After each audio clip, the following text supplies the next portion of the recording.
Rafael López Aliaga, fiel a su libreto postelectoral, decidió exigirle al Jurado Nacional de Elecciones que no proclame resultados hasta que se haga una auditoría informática integral, porque, según él, el sistema está en una grave crisis. Eso sí, la denuncia de fraude viene como siempre sin una sola prueba concreta, pero con bastante convicción. Incluso dio ultimátums de 24 horas y amenazó con acciones legales como si el problema fuera la falta de explicaciones y no la falta de sustento. Para Renovación Popular, cuando los números no cuadran con sus expectativas, la solución parece ser poner en pausa la democracia hasta nuevo aviso. El detalle incómodo es que la OMPE sí hizo su tarea. Organizó sesiones técnicas, auditorías internacionales durante meses, simulacros y hasta abrió espacios de observación para partidos y organismos. ¿Y quién no apareció en todo ese proceso? Exacto, Renovación Popular. Mientras otros partidos asistían, revisaban y fiscalizaban, ellos prefirieron no ir, pero después sí salieron a gritar fraude. Un clásico. No participas en la explicación, pero luego sales a decir que todo está mal explicado y que incluso hubo un golpe electoral. ¡Qué conveniente! Y por si faltaba algo para el show, López Aliaga difundió un supuesto respaldo técnico del Colegio de Ingenieros cuestionando el sistema electoral, solo para que el propio colegio saliera a desmentirlo y aclarar que ese documento no era oficial ni representaba su postura. Es decir, la evidencia estrella terminó siendo un papel sin firma válida. En tanto, el jurado anunció una auditoría informática integral de la primera vuelta del 12 de abril para reforzar la transparencia y confiabilidad del proceso electoral, aunque esto no significa que se vayan a anular las elecciones o que se convoquen a elecciones complementarias en Lima. La revisión será realizada con apoyo de un comité independiente de expertos nacionales e internacionales en tecnología y ciberseguridad. Este equipo emitirá opiniones técnicas y acompañará también la segunda vuelta y futuros comicios. En una entrevista en El Comercio, el presidente del JNE, Roberto Burneo, enterró el disparatado y principal argumento de López Aliaga sobre las mesas 900 que, según el candidato perdedor, deben anularse porque él perdió y Roberto Sánchez ganó en la mayoría de ellas. Hoy vamos a desentrañar la estafa de las mesas 900.000. Quiero que entiendan cómo la OMPE maneja su base de datos. Imaginen que la base de datos son cajas numeradas del 1 al 92.000. Cada caja debe guardar un acta física. Si llega el acta 5, va a la caja 5. Si llega la 1000, va a la caja 1000. Lógica simple, ¿verdad? Hagan este experimento conmigo ahora mismo desde su laptop. Entren a la web de la OMPE, busquen el acta 1, ahí está, Amazonas, busquen la 88.064, ahí está, todo en orden. Pero ahora, busquen la que sigue, la 88.065. ¿Qué dice el sistema? No existe. Un momento, ¿cómo que no existe? Si se supone que hay 92.000 cajas correlativas. Aquí empieza la trampa. La OMPE dice que separó 4.703 mesas de pueblos lejanos, pero en lugar de ponerlas en su sitio, las mandaron al final de la lista. Las escondieron en la numeración 900.000. Si cada caja midiera 20 centímetros y camináramos desde el centro de Lima buscando las actas escondidas, tendríamos que caminar 164 kilómetros hasta la ciudad de Huacho para encontrarlas. La pusieron lejos para que ni tú, ni yo, ni nuestros analistas internacionales la fiscalicen. Querían que no las encontremos, pero cometieron un error. Se metieron con la generación de la inteligencia artificial. Burneo dijo que son actas de centros poblados en regiones alejadas que tienen derecho al voto. Estamos poniendo el foco en esta situación para dar una respuesta basada en evidencia, no para negar algo sin sustento. Pero ya sabemos que nada de eso detiene la narrativa del fraude que nunca existió. En el universo de Renovación Popular, el fraude siempre está ahí, invisible, inubicable, pero convenientemente útil cuando toca desconocer resultados que simplemente no le favorecen. Mientras tanto, el cardenal Carlos Castillo criticó los discursos de odio y las expresiones violentas de cierto candidato que perdió, que no pasó a segunda vuelta y que sigue gritando fraude y amenazando a todo el mundo. Justamente Jesús lo que quiere es que crean en Dios y crean también en Él, porque ese es el modo de salir de una idolatría de fe cristiana que puede existir hasta en los católicos. Que puedo decir yo soy católico, pero puedo decir mátenlo de una vez a ese. Esas expresiones no son cristianas ni católicas. Por eso es que se puede vivir muchas veces la fe en forma equivocada. Facilitamos demasiado la fe. La fe no es complicada, es simple, pero requiere profundidad y no puede ser que haya cristianos hoy día que dicen que son cristianos y dicen mátalo, mátalo, haz lo que quieras con el otro, fuera aquí, o dicen todos los ajos que hemos escuchado en ese tiempo y seguimos escuchando, de católicos muy católicos. Es hora de que como católicos mostremos testimonialmente que somos seguidores de Jesús. La Junta Nacional de Justicia, siempre tan prudente en sus relaciones institucionales, decidió abrirle la puerta nada menos que a un exmilitar conocido por denunciar fraude electoral, sin pruebas, pero con bastante entusiasmo. Una investigación de Ojo Público reveló que la presidenta de la Junta, María Teresa Cabrera, se reunió con Jaime Miguel Cabrera Buleje apenas 2 días después de la salida del jefe de la OMPE, Piero Corbeto, en medio de investigaciones y sospechas. El propio visitante, muy suelto de huesos, contó que fue básicamente a felicitar la decisión, como quien pasa a dejar un saludo por cumpleaños, y que la magistrada le agradeció el gesto. Todo muy institucional, por supuesto. Pero la cosa no queda ahí. Según el reporte, no es la primera vez que el despacho recibe visitas con cierto aroma político. También pasaron por ahí personajes vinculados a movilizaciones contra los resultados electorales y hasta representantes de empresas relacionadas con esas protestas. Y como cereza del pastel, aparecen conexiones previas de la propia presidenta con partidos políticos y aportantes que luego terminan contratados para su defensa legal. La JNJ, que debería ser el templo de la imparcialidad, parece más bien una sala de reuniones donde se cruzan favores, saludos y coincidencias. Todas muy casuales, claro. Pero hay más. Como les contamos la semana pasada, en un acto de venganza descarado, la Junta no ratificó al juez Osvaldo Ordóñez por haber denunciado a nivel internacional las leyes pro crimen aprobadas por el Congreso. Bueno, pues resulta que mientras jubila a un magistrado probo, la Junta Nacional de Justicia se tomó muy en serio eso de la inclusión, porque ahora hasta los condenados por la ley tienen su espacio asegurado en el Ministerio Público. Resulta que estos genios decidieron ratificar a la fiscal Gladys Maruy Fernández Portocarrero, una joyita que tiene una condena firme de prisión suspendida y de paso una inhabilitación para ejercer cargos públicos por omitir sus funciones. Lo más gracioso, si no fuera porque pagamos sus sueldos, es que la Junta sabía perfectamente del chicharrón legal de la señora, pero al parecer para ellos una sentencia por delito doloso es solo un pequeño detalle decorativo en el currículum. Un aplauso para estos paladines de la meritocracia que premian la ineficiencia con estabilidad laboral.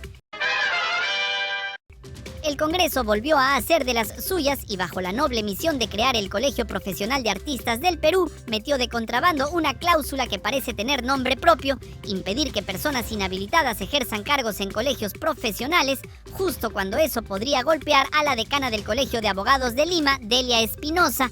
Todo aprobado rapidito con texto sustitutorio de última hora, sin mayor debate y con la velocidad de quien sabe perfectamente lo que está haciendo. Pero prefiere que no se note demasiado. Oficialmente la ley regula a los artistas, en la práctica parece más un ajuste de cuentas con quien ha sido incómoda para el Parlamento ampón.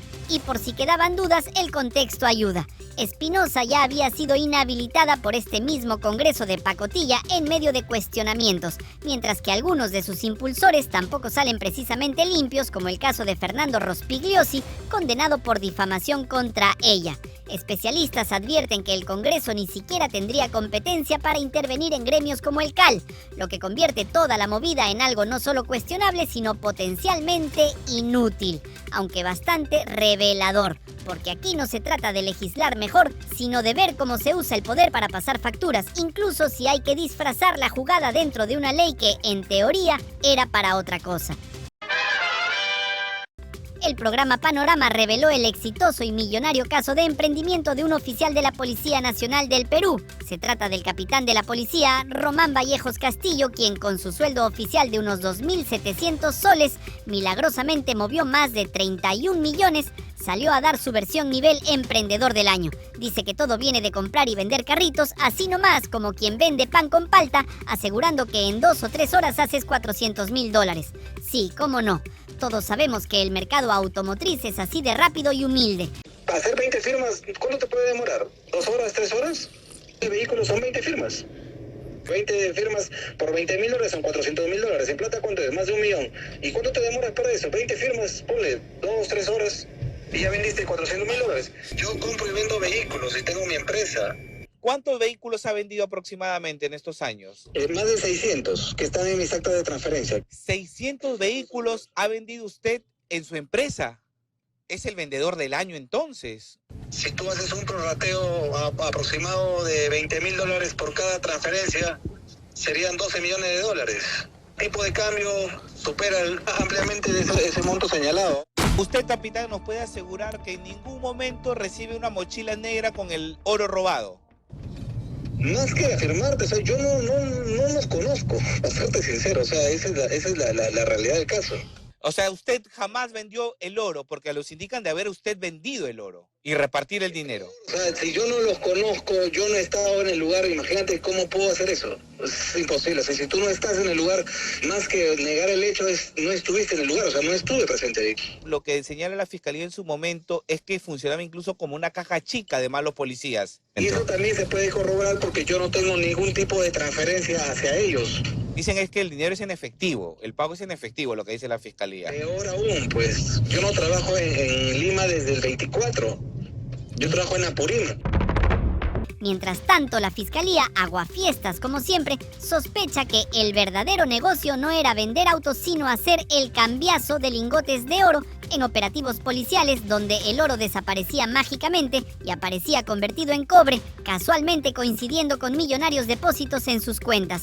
Pero el capitán jura que no sabe nada, que él solo vendía carros y hacía transferencias como quien colecciona figuritas, aunque los números no le cuadran ni con calculadora científica. El testimonio de Jonathan Águila Gutiérrez, sobreviviente de la masacre de Colcabamba, describe que él y otros jóvenes regresaban de un partido en la madrugada cuando fueron atacados a balazos por un grupo de militares, lo que provocó que la camioneta en la que viajaban se despistara tras herir al conductor. Pese a ello, los disparos continuaron causando la muerte de varios ocupantes. En el programa Punto Final, Águila relató que tras el ataque escuchó a los efectivos, a quienes inicialmente confundieron con terroristas, admitir que se habían equivocado de vehículo al no encontrar ningún cargamento, y aún así uno de ellos ordenó abrir fuego contra los ocupantes, lo que derivó en la ejecución de las víctimas. Misu, aquí dentro hay otro vivo, dice. Y dijo, a mí me habrán visto, dije, y yo seguía como que Misi ha muerto. Entonces dijo, oye, no te hagas el dormido, si no te meto bala, baja, dijo. El 25 de abril, esa rata ha sido aproximadamente las 4 a 4 y cuarto de la mañana. Cuando nosotros volvíamos de jugar de Guayua, nos han empezado a disparar. El primeros disparos que de frente ha sido al chofer. Y el chofer se ha tumbado para este lado y en ese momento sentimos que había piedras, ¿no? Porque el carro casi como que se elevaba, ¿no? Y después ya empezó como romper matorrales y todos gritábamos ahí, auxilio, auxilio. Como yo soy cristiano, yo oraba, Dios mío, ayúdame, sálvame de aquí. ¿En algún momento esa patrulla militar les pidió que se detuvieran? No, porque no nos detenido ni nada, sino que de entre arbustos la bala empezó ráfagas empezó, ¿no? Y en ese momento todos gritaban y el chofer ya se había tumbado. Jonathan, ¿tú llegaste a visualizar a la patrulla? ¿Estaban vestidos de alguna manera? Yo en todo el momento estaba consciente. Y hasta ese entonces, último disparo es último momento que dispararon es lo que me atraviesa la cabeza. Ahora, ¿y no parecían militares? No, ese momento nosotros decíamos, son terrucos, nos han querido asaltar porque no se parecía nada a militares. Yo reconozco cuando ellos dicen Misu, aquí adentro no hay carga, Misu. Creo que nos equivocamos de carro, dijo. En ahí es donde que yo sé que no eran asaltantes, sino de militares. El presidente interino José María Balcázar no se cansa de armarle líos a su propio gobierno y esta vez reafirmó que la compra de 24 aviones de combate F-16 se realizó de manera directa y sin licitación pública, responsabilizando al expresidente José Gerí por haber excluido del proceso a las empresas de Francia y Suecia para negociar únicamente con la estadounidense Lockheed Martin. Según explicó, el proceso se inició durante el gobierno de Dina Boluarte con una licitación internacional, pero posteriormente fue cancelado mediante una disposición interna que permitió una negociación reservada, en la que solo participaron la Fuerza Aérea y la empresa proveedora, dejando fuera incluso a otras instancias del Estado. Eliminan ahí a los franceses y a los suecos, ya no los consideran y sacan una disposición que dice que esa compra va a tener de carácter secreto. Y que por tanto solamente intervendrían el vendedor y el comprador a través de la Fuerza Aérea. Y lo excluyen en esa normatividad que saca especial, en cuya virtud no participaba ni el Ministerio de Economía y Finanzas, ni yo como presidente. Ni usted como presidente. Claro. Pero si usted es el jefe supremo de las Fuerzas Armadas. Eso era antes de que yo llegue, o sea, eso es una norma interna y secreta. Inconstitucional. Claro. O sea, Gerí que se arrolló. No sé por qué ellos hicieron esa... No, lo hicieron ¿para qué? Para excluir a los demás competidores, que era Francia y que era Suecia. Entonces, quedan con uno bajo el argumento... ¿Para tener un postor a dedo? A dedo. Pero ¿qué ocurre? Que cuando nosotros hemos llegado, ya nos enteramos de ese proceso que existía, porque era secreto. Absolutamente secreto. O sea, usted nadie... Y así lo han decidido. Perdóneme, presidente Baltasar. Yo firmaba ya decretos ya para usted firmó 2 decretos que ya habían supremos. acordado y habían comprado. En una entrevista en el programa Sin Rodeos, Balcázar sostuvo que no fue informado oportunamente sobre esta negociación, debido a su carácter secreto, y que, al tomar conocimiento, solicitó la renuncia de sus ministros de Relaciones Exteriores y de Defensa por no haberle comunicado los detalles. Asimismo, indicó que el contrato podría ser revisado o incluso revertido por el próximo gobierno y sugirió que las circunstancias del acuerdo ameritan una investigación. Recuerda que si quieres que este micronoticiero siga existiendo, necesitamos de toditito tu apoyo. May the force be with you. Que la fuerza te acompañe, miserable, apoya. ¡Listo! Si te gustó este mamarracho de programa que aún te quiere con todo el alma, ya lo sabes, sigue ya peando y plineando, porque es lo único que nos mantiene con vida. Rato, no sale. ¿Cómo que no sale? ¿Qué? ¿Cómo que no sale? ¿Cómo que no sale?